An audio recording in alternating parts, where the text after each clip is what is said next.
Welcome back to the Leeds Lens for your Leeds United versus Chelsea preview. And for the first time in a while, actually, we're doing one of these previews live. Yes, we've got a live show this evening, so if you are watching live, get your comments in and we'll talk over what we expect Daniel Farke to. But this is a big one for Daniel Farke, a huge one for Daniel Farke. We've had the news that if he doesn't pick up a positive result in the next two games, he is likely to lose his job, with loads of candidates being looked at this moment in time. So massive, massive game for Daniel Farke and for Leeds United. We need points now. We've lost 6 of our last 7. We need points on the board, but a bigger game, arguably, for Daniel Farke as well and his future at this football club. And also big decisions to make, I think, as well, with the current climate at Leeds United. Obviously, a lot of the fan base at this moment in time going, well, we played a 5-3-2 or a 3-5-2, however you want to look at it, away at Man City. It works really well. Should we stick with the 5-3-2 and or the 3-5-2, or should we revert back to type and go to the 4-3-3, which, to be fair, has been working relatively well. So we'll talk about all that in today's video, in today's live. We'll also talk about predicted lineups. We'll look at Chelsea's lineup, how they expect to line up. Obviously, they had a grudge match at the weekend with Arsenal. Caicedo got sent off. He won't be playing. And we also know, even from his time at Leicester, Moisés is definitely one to rotate his starting 11. So we'll talk a bit about, as I said, about Chelsea and what we expect from them. And finally, naturally, we'll wrap up with the usual score prediction. But let's start with injury news. I think that's important to go over. And of course, for anyone that doesn't know, Dan James is unfortunately out injured, and he's out injured for a while. Actually, we know Longstaff's out for this game as well with an injury. So there is injuries in the Leeds United lineup at this moment in time. However, positive news: Stach is back. Stach is back, and for me, I'll give it away. Should come straight back into the team. But first of all, before you all start swearing at the TV, which I'm sure you are doing, this is the team I think Daniel Farke will pick, not the team that I think that I would pick. So you can't call me out. I'm just a messenger in this one. That's the team I expect Daniel Farke to pick. But yeah, that is the key. That is the key sort of battle at this moment in time.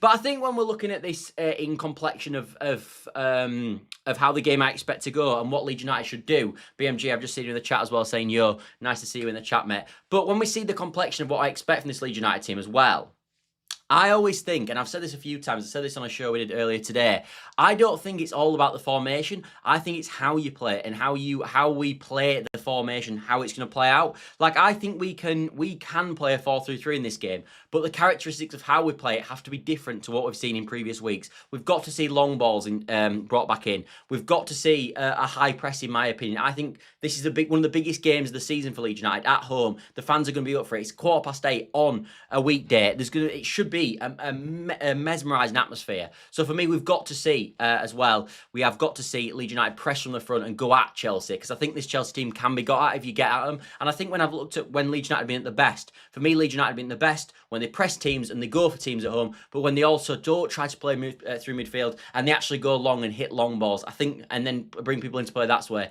That's my feeling of how Leeds United should play. Tom says long throw-ins again.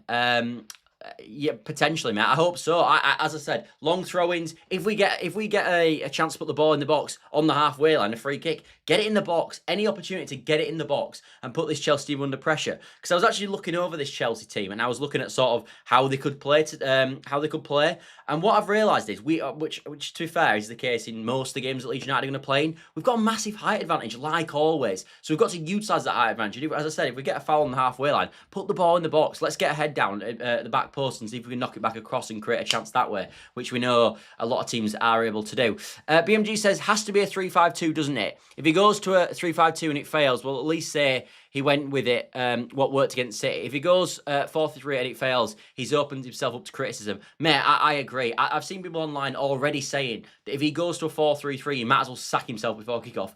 I'm not that extreme. Obviously, I want to see the game play out, but I am starting to lean that way. And in fact, I said something similar to that, obviously, before the show. Because I think when what we've got to accept with this game is, as I said, I think people are underplaying this, and we're talking about Daniel Farke, and we're talking about this. This is a huge rival. This is one of our biggest rivals. Probably our second biggest rivalry behind Man United. We are playing them at home. We haven't played them in 3 years' time. We've been in the Championship the last 2 years. We can't take away from the massiveness or the massive nature of this derby. We've got to incorporate that. And when we turn up at Elland Road, regardless of the lineup, we've got to give it our all. Obviously in the game as well, because this, as I said, these are our rivals at the end of the day, and we haven't played them in ages. And yes, they are in a much better position than we are at this moment in time. They're in a much lighter league position. They've got much better players, but we've got a home atmosphere, and you've seen upsets happen before. And I do think an upset can happen in this game if we set up in the right way. I do agree it's about executing rather than the system, but a 3-5-2 does allow us to use our players in their preferred positions and more of them. I completely agree, BMG. I completely agree, and we'll talk about that. In fact, we'll actually can talk about that now. So let me just get up. Let me get up the lineup now. I'm just going to do a bit of moving with all my stuff. Let's move this over here. Let's get this up here. And you can see, first of all, this is how I expect Daniel Farke to set up, and then how I expect Chelsea to set up. So that's what you'll see. So this is how I expect Daniel Farke to set up, which you obviously saw on the first screen. So then you go with Perry in goal, Bogle, Rodon, Strout, Goodmanson, Ampadu, Tanaka, Stach, I think will come straight back into the team. Okafor, I think will play on the left-hand side. Calvert-Lewin and Aronson on the right-hand side. That's how I think he'll line up. And I think Chelsea will do a bit of rotation, as I said in the intro. They do tend to do quite a bit of rotation anyway, Chelsea. They always have done. When they actually played Burnley at the start of this hard run of games that they had, I think they've had Arsenal, Barcelona, and then they had Burnley, and they rotated for that Burnley game, away game. And this is I've picked quite a similar team for that. I think Chelsea will play in this game, similar to what they actually played in the Burnley game. So I think they'll go Sanchez in goal, Gusto, Adebayo, Chalobah, I think he'll keep his place. Cucurella seems to play every game, so I think he'll play. Obviously, Santos will be in the midfield because he's their deep line, he's their holding midfield player when Caicedo can't play. Similar profile to Caicedo, just probably not as good. Enzo Fernandez seems to play every week. And then the wingers, I think this is where potentially you could see Jeremy Gittins come in the team, but I expect it'll be Neto, Garnacho, Pedro, and Delap.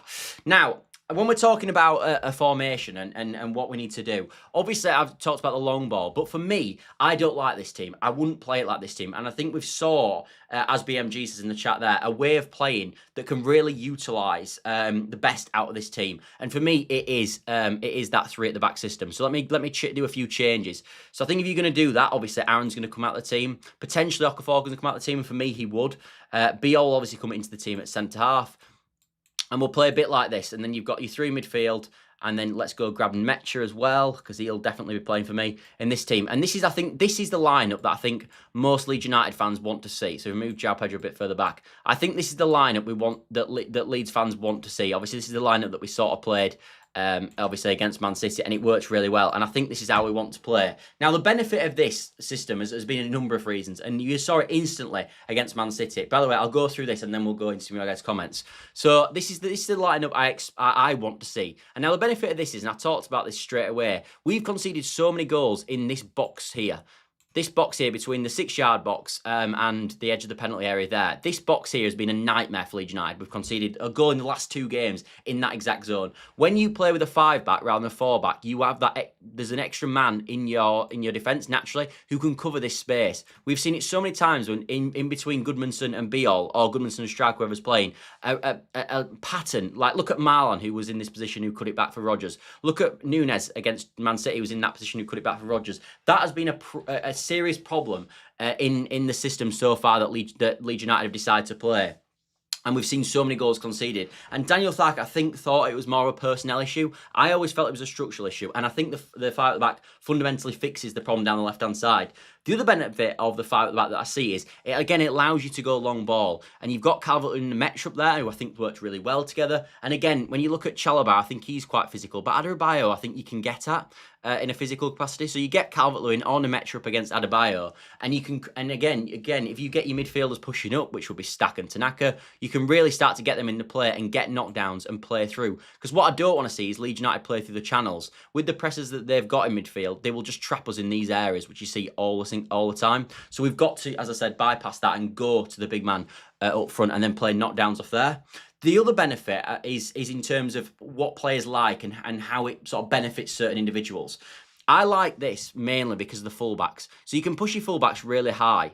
And what you allow with that is, I think you get the best out of Goodmanson, who I think is quite good going forward, and I think he's got a really good cross on him. And I think you also get the best out of Bogle, which we know obviously played really well against Man City in the last game. But also, even when he was at Sheffield United, some of his best games was in that wing-back role rather than just the right-back role. and it allows them to push on. And at times, I think this season, even when they've been playing left back and right back, they've been our best attacking outlets out wide, better than our wingers at times. So I think it allows you to do that. The other thing I like about it is that I actually think it suits Roden and Pascal Strout, because when you're looking at what you get from a sort of a 5-back system, obviously it means Roden and Strout are much wider. But what you want from them is the ability to run into midfield, which this formation allows you to do, because obviously then you can shuffle across and still have your 2 at the back. And it also allows, I think you need pace on the outside, and obviously Stroud and Roden both have that. And the other thing is, in centre-back, you get the best out of Biol, because I think Biol, for me, so far, has struggled in a 5-back system, in a 4-back system. Because a lot of the time with Biol, I find him to be too aggressive. So I think he goes into midfield and tries to win the ball. Say Delap's here. I think Biol goes in there too much and leaves a massive space. But again, when you do that in a 5-back formation, naturally Rodon and Strout can come across and block that space, because you're allowed to do that because you're playing that 5 at the back, and it allows people to go into midfield to help in the midfield situation. So again, when you look at all these different things, and this is what Daniel Farke's got to look at, I think it creates a situation, in my personal opinion, that is really beneficial to Leeds and fundamentally Leeds United footballs, which is why he has to do this, in my personal opinion. Maybe he won't, but I think he has to. The only criticism I've got of it, and the only worry I've got, is there is a situation where Chelsea don't play with a number 9, which sometimes they don't, and they basically play with João Pedro as a false 9, and they overload midfield, and this might be Enzo Fernandez, and that could be whoever else you want to put in midfield for Chelsea. And what you end up happening then is, if Pedro drops into midfield, they basically overload the midfield, and that could be a problem for Leeds. That could be a problem then.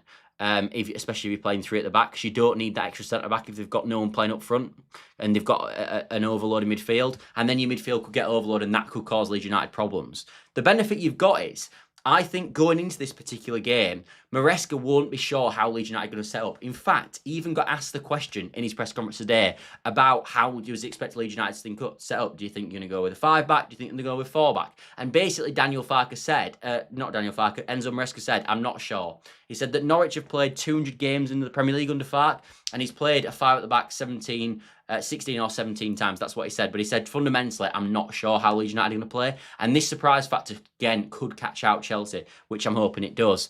But that for me is the best example of why the 5-back really should work. And for me, this is why this system for me should be the one that Leeds United implement, in my personal opinion.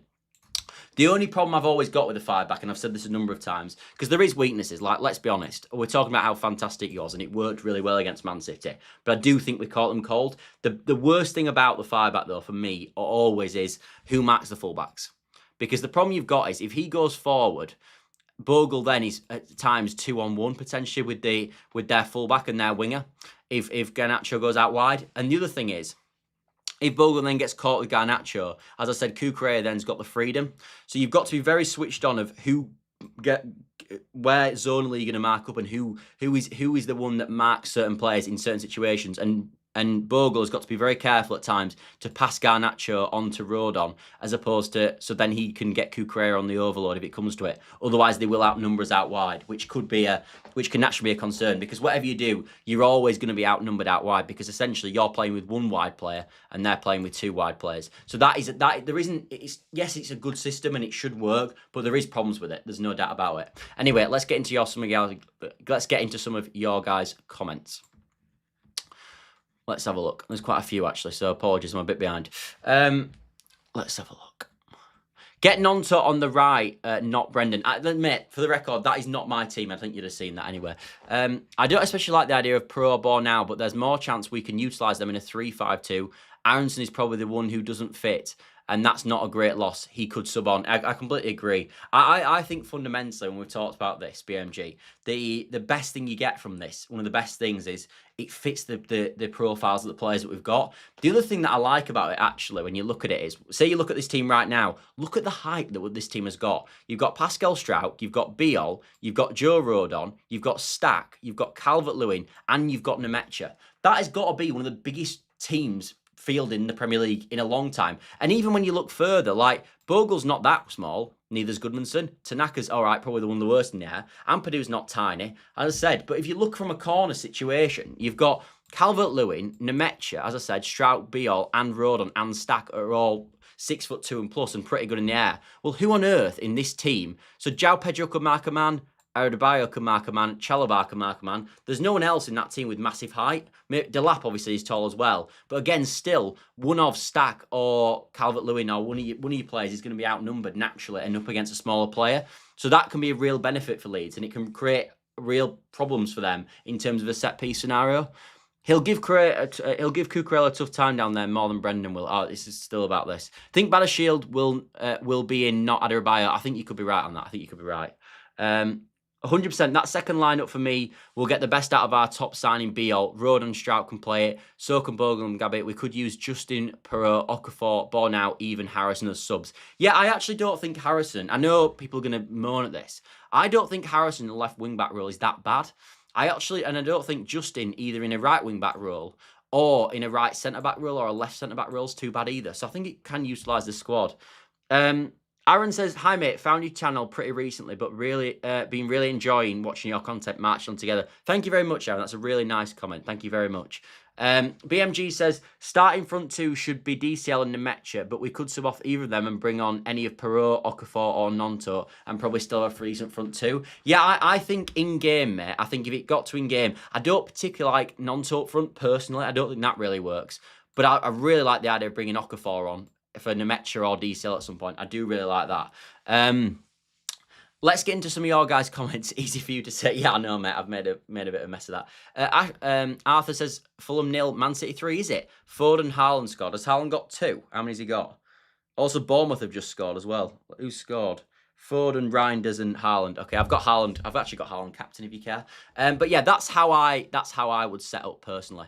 The other thing with the formation is that Gruev covers midfield and can do a job as he showed versus City. Even Aronson could just about cover. Tanaka, even though he's nowhere near as good. Yeah, he could potentially, mate, as I said. I think Aronson you eventually could bring on as just legs in the midfield. I do think you can do that. I don't think that's I don't think that would be the end of the world if you were to do that. So yeah, but that's for me how I would like us to set up. That's how I think Daniel Farke will set up. We saw at the start. And that's why I'd go into them certain positions. Let me get my notes back up. But as well, as I said, I think this is I think we are catching Chelsea as well at quite a good time. They played Champions League last week. They played a really grudge match against Arsenal, like we talked about. A really grudge match against Arsenal. They played with 10 men for a long period of time, and they were putting a lot of intensity into that game. So I'd be surprised if people like Reece James, who we know have got injury records, can feature in this one, and we know he's massive for them. So I do think we're actually catching them at a really good time. Obviously, as well, it's important to note that Chelsea have got 1 day's less rest than Leeds United have. They obviously played earlier than we did. So there's a lot of positives going into this game. And as I said, we've just come off the back of probably our best 45 minutes, you'd say, for potentially about 5 or 6 games. So as I said, it doesn't look too bad. BMG says, I don't love Nonto up front, but with DCL and Nemecha, it might be a decent combo. Yeah, it could work, mate. But I think Okafor probably works better, personally. Harrison takes Daniel James's place. Yeah, I think so. James out till Valentine's Day. Yeah, he is, Arthur. That to be honest with you, that is a real shame. Although I do think potentially the Dan James injury maybe pushes Daniel Farke away from the forward-back system that he might have played. I think you've got more. Well, you definitely have, in my opinion. You've got more chance of seeing a 5-3-2 now. Now that, of course, James is injured, because I don't know if he. I think he probably will start Aronson on the right-hand side, but I think there's less chance than he probably was all season, just because of how bad it's been getting with Aronson and how sort of negative it's been getting. He also mentioned about mental health, obviously, the last few games, so he's got to be careful of that as well, if that is a problem, which I'm not going to say if it is or it isn't. We were okay as a 4-3-3 early in the season, but it's not really worked for a while. 3-5-2 seems like a bit of a Hail Mary, but could be the only way for us to survive. Yeah, mate, I do agree. I think we've almost been found out. And actually, I was talking to my brother about this a while ago, maybe a few weeks ago. And he was saying, actually, that if you watch Norwich and looked at their results in the first few games of the season, they actually performed quite well. Now, the results are not quite as good as Leeds United's are, but they actually performed quite well at the start of the season. And then I think they beat Man City, they got a few other good results. And then you could quite easily see after about 5 or 6 games, they just completely fell apart. And I think with Leeds United, it's gone on a bit longer. We've probably picked up a few more points, probably because the squad's fundamentally better. But then when Daniel Farke's system and how he was expected to adapt to the Premier League has almost been found out, the stuff that he's worked on this summer, I don't think he's then managed to change it again throughout the season yet, except against that Man City game to correct that, if that makes sense. James being injured might force his hand to a 3-5-2. Yeah, exactly. You did do good. Keep up the good work. Thanks, says Day. Thank you very much. Have I missed any comments? I don't think I have. So we're all good. Anyway, shall we move on to score predictions? Because obviously, naturally, the match previews are a bit shorter. Obviously, I did do a press conference reaction as well earlier in the day. So you want to watch that after, then you're more than welcome to. Obviously, if it's not your thing, no worries. But yeah, let's move on to score prediction. I don't know why. The closer we get to this game, and I am genuinely really interested to know what you guys think of this. The closer we get to this game, I've just got a feeling we get something, and I don't know why. There's no logic really to why, but I'm just getting closer. Well, there is logic. The Man City performance in the second half does give me real credit, and I think what the players would like, what I would expect them to like, is that, look, we were so close to getting a brilliant result against Man City. Let's get ourselves in the same position again, and let's see if we can get it over the line this time. That's what we need to do. Have the desire that, look, this was brilliant, but we didn't quite get it over the line in the end. Let's get ourselves into that position again against Chelsea, and let's see this time if we can learn from our mistakes and get it over the line. Because Daniel Farke talked in his press comments, by the way, about the fact that after the game finished, they were straight in the dressing room talking about how we can see out games better. Maybe a sign, lads, might be just Phil Foden. I'm joking, but, well, not really, but fundamentally, that is a nice attitude to see in the camp, and it's good.